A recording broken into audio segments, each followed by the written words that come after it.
പാറപ്രദേശത്ത് dragon fruit കൃഷി നടത്താൻ പറ്റുമെന്ന് തെളിയിച്ചിരിക്കുകയാണ് കണ്ണൂർ തേരണ്ടിയിലെ കർഷകനായ പാലക്കിൽ രാജൻ. ഒരേക്കറോളം വരുന്ന സ്ഥലത്തെ റബ്ബർ മരങ്ങൾ മുറിച്ചു മാറ്റിയാണ് രാജന്റെ ഡ്രാഗൺ ഫ്രൂട്ട് കൃഷി. കോവിഡ് കാലത്താണ് ചപ്പാരപ്പടവ് തേരണ്ടിയിലെ രാജന് ഡ്രാഗൺ ഫ്രൂട്ട് കൃഷി ഇറക്കണമെന്ന മോഹമുദിച്ചത്.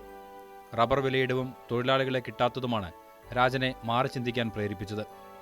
പത്തനംതിട്ട, കാസർഗോഡ് എന്നിവിടങ്ങളിൽ നിന്നായി തൈകൾ എത്തിച്ചു. പരീക്ഷണാടിസ്ഥാനത്തിൽ ഒരേക്കറോളം സ്ഥലത്ത് കൃഷി ഇറക്കി. കോൺക്രീറ്റ് വേലിക്കല്ലുകൾ നാട്ടി, തൈകൾ നട്ടു. ചെടിക്ക് പടരാൻ പഴയ ടയറുകളും സ്ഥാപിച്ചു. യൂട്യൂബിൽ നോക്കിയാണ് പ്രധാനമായും കൃഷിരീതികൾ പഠിച്ചത്.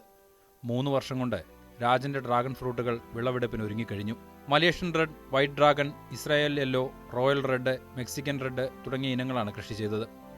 ഇതുകൂടാതെ വിവിധയിനം വിദേശയിനം ഫ്രൂട്ടുകളും രാജന്റെ കൃഷിയിടത്തിലുണ്ട്. പരീക്ഷണാടിസ്ഥാനത്തിൽ നടത്തിയ ഡ്രാഗൺ ഫ്രൂട്ട് കൃഷി വിജയം കണ്ടതിന്റെ സന്തോഷത്തിലാണ് രാജനും കുടുംബവും. കൃഷി ഇത് കൊറോണ സമയത്ത് ഏതെങ്കിലും ഒരു പുതിയൊരു കൃഷി കണ്ടെത്തി അങ്ങനെയാണ് ഇത് ഡ്രാഗൺ കൃഷിയിലേക്ക് വന്നത്.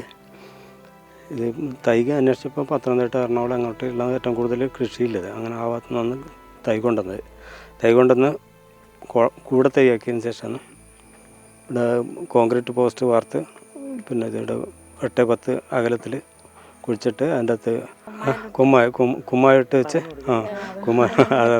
കുമ്മായിട്ട് വെച്ച് ഒരാഴ്ച കഴിഞ്ഞ ശേഷം അടിവളമായിട്ട് എല്ലുപൊടി, വേപ്പും പിണ്ണാക്ക്, കോഴിവളം ഇതെല്ലാം കൂടി ചേർത്ത് മിക്സ് ചെയ്തിട്ട് അതിൻ്റെ മുകളിൽ 4 ചെടി വെച്ചിട്ടൊരു പോസ്റ്റിൽ വെച്ച് നട്ടു. അത് കെട്ടി വളരുന്നവരത് കെട്ടി പഠിച്ചത് യൂട്യൂബ് വഴി തന്നെയാണ് പഠിച്ചത്. മറ്റേ വേറെ വലിയ ക്ലാസ്സൊന്നും കിട്ടിയില്ല.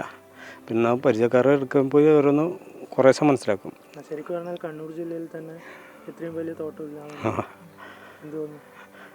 അതെ, എന്ത് തോന്നുന്നു വെച്ചാൽ അങ്ങനെ ഒന്നും തോന്നിയിട്ട് ചെയ്തതല്ല, ഇപ്പം അങ്ങനെ എത്തി.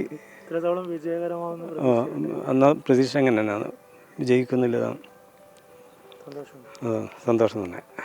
കുടുംബത്തിൽ നിന്നുള്ള സപ്പോർട്ട് എല്ലാം കട്ടയ്ക്ക് സപ്പോർട്ടും. അതുകൊണ്ടാണ് വിജയിക്കുന്നില്ല, പിന്നെ ഒന്നും നടക്കില്ല. ഒരേക്കറോളം സ്ഥലത്താണ്. ഒരേക്കരം.